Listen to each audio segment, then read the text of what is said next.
平時蒸豆腐就試得多啦，今次用炸嘅方法嚟整一個琵琶豆腐。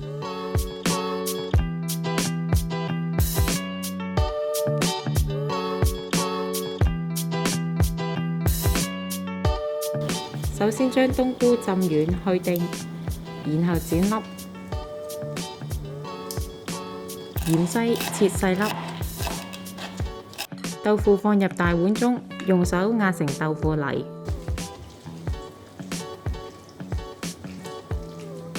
加入鯪魚肉、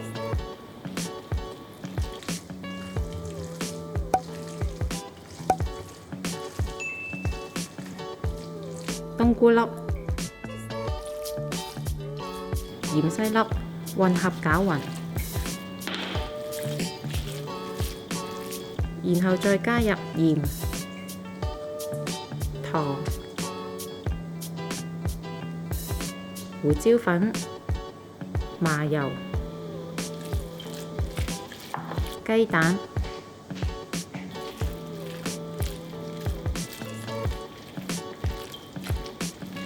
同埋生粉，撈勻成豆腐滑。如果太濕，可以酌量加少許生粉。跟住喺鍋中燒熱油，用2隻長湯匙沾少少油，然後將豆腐滑逐時滑落油中，用中火煎炸至金黃色盛起，然後隔油盛起，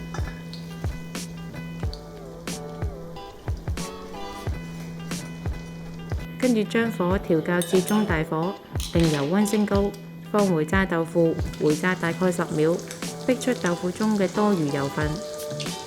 咁樣做可以令炸物食起嚟更加酥脆。喺另一小鍋中加入煎汁嘅材料，材料有水、蠔油、糖、麻油，用中火煮滾，然後加入生粉水埋芡。食嘅時候拌以煎汁會更好味㗎。